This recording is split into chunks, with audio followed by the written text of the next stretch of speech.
A Guerra da Independência das Áreas Coloniais Africanas foi uma consequência da devastação gerada pela Segunda Guerra Mundial, que debilitou a Europa no âmbito político e econômico.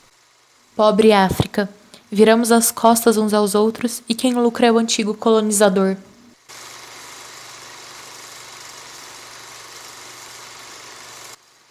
Com o fim da Segunda Guerra Mundial, que ocorreu em 1945, a ideia de morar em um país independente aflorou nos povos africanos. Em 1950, com as lutas de independência das áreas coloniais, surge o movimento pan-africanismo. Em 1951, tiveram a independência da Líbia e a união da Eritreia, a Etiópia, que foi uma alternativa dada pela ONU. Em 1952, decorrente das disputas territoriais entre irlandeses, ingleses e países árabes, houve uma guerra pelo domínio do Canal de Suez, que é um ponto estratégico para o comércio internacional. Em 1956, houve as independências do Marrocos, Tunísia e Sudão. Em 1957, ocorreu a independência de Gana. Em 1960, houveram as independências da Costa de Marfim, Chad, Nigéria, Benin, Togo, Burkina Faso, Somália, Níger, Senegal, entre outros países. Em 1961, começou a Guerra de Independência da Angola, que teve fim em 1974. Em 1962, tiveram a independência da Argélia e da Uganda. Em 1963, houve a criação da Organização da Unidade Africana, que tinha como objetivo de promover a união e a solidariedade entre os Estados africanos. Em 1975, teve a independência de Cabo Verde. Afastaram-nos um do outro só por sermos de países diferentes, por um ter olhos castanhos e outro azuis. E ao mesmo tempo gritavam vivas ao internacionalismo e à amizade eterna entre os povos. Tudo mentira.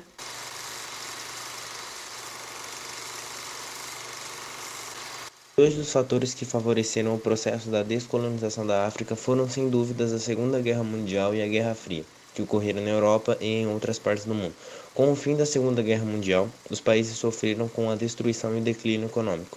O enfraquecimento econômico e político de grande parte dos países europeus, especialmente aqueles que detinham colônias na África, foram aos poucos perdendo o controle sobre os territórios de sua administração. Esse fato deixa explícito que a perda de território se desenvolveu somente pelo motivo de reconstrução que muitos países necessitavam executar. Aliado à questão da guerra, surgiram grupos e movimentos que lutavam em busca da independência política. Essa onde libertaria se dispersou por todo o continente e perdurou por vários anos. A luta pela independência se intensificou na década de 60, sempre marcado pelo derramamento de sangue, uma vez que nunca havia atos pacíficos, já que os Estados Unidos e a União Soviética, por conta da Guerra Fria, vendiam armamentos incentivando as guerras e conflitos. Mesmo com todas as adversidades, os países foram alcançando sua independência política. No entanto, a divisão de territórios ficou definida a partir da concepção europeia, que não levou em consideração as questões de ordem éticas e culturais, o que levou a uma série de conflitos em distintos lugares da África.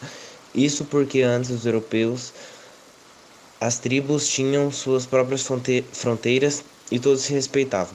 Com a instituição de novas fronteiras, algumas tribos foram separadas, grupos rivais agrupados, entre outros fatos que colocaram em risco a estabilidade política na região. Depois de longas décadas de lutas para alcançar a autonomia política e econômica, hoje a África conta com 53 territórios independentes. Há racismo. E o racismo nem sempre é de branco contra negro ou de negro contra branco. Há entre todos os grupos.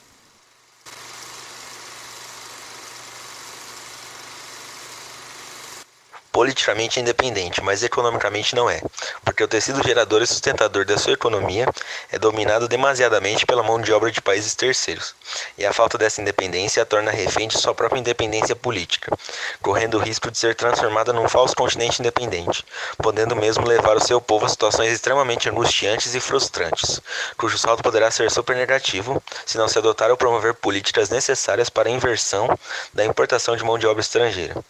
A maioria das entidades privadas que investem na África levam muita mão de obra expatriada, parte dela desnecessária em detrimento dos africanos, o que não faz sentido e dá a impressão de que os africanos não são nada capazes. O investimento estrangeiro deve ser uma oportunidade para o investidor, que investe para rentabilizar e multiplicar o seu capital e lucros, e para o país, que recolhe impostos diretos pela combinação da produção mais capital, e impostos indiretos pelos empregos criados a favor dos seus cidadãos. No caso da África, esta ocorrência não tem sido linear, e por não ser, a sua independência é amputada ou é meramente ilusória. Um povo só é independente e livre quando dispõe de liberdade econômica e social, e essa liberdade se deve lutar por ela contínua e incessantemente, mas quando conquistada deve ser defendida todos os dias. Os africanos já sofreram muito e merecem o melhor do seu continente. Só assim é que os heróis tombados pela independência e liberdade serão honrados, e suas almas descansarão em paz. Ao contrário, as almas dos heróis estarão à deriva no purgatório, aterrorizando os vivos. Quando é para dividir riquezas, tudo se torna fácil. Não exige imaginação, só força. Mas dividir a pobreza é bem mais complicado. E por isso, vocês, cegos e estúpidos, pensam apenas em lutar para evitar atingir o impossível.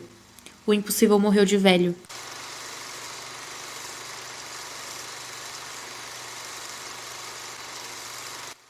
Efeitos sociais e demográficos. Após a descolonização africana, as antigas colônias foram transformadas em países autônomos. Entretanto, essa divisão do território foi feita pelas nações europeias, que não levaram em conta diferenças étnicas existentes antes da colonização. Assim, os novos territórios separavam povos de mesma característica cultural e agrupavam etnias rivais, como na partilha da África feita pela Conferência de Berlim. Esse fator gerou várias guerras civis e fez com que as minorias continuassem sendo reprimidas por grupos majoritários, assim como no período colonial. Atualmente, o continente está dividido em 53 países autônomos e as guerras e conflitos tribais causam instabilidade política. Também existe um grande atraso no desenvolvimento tecnológico, econômico e industrial, pois foi um movimento ocorrido tardiamente em relação à independência de outras colônias. Embora o continente tenha mostrado crescimento nas últimas décadas, os países africanos ainda sofrem as consequências da colonização, da exploração e dos maus governos. O destino tece muitas armadilhas à volta das pessoas e de suas boas intenções, impedindo-as de realizar o mais desejado.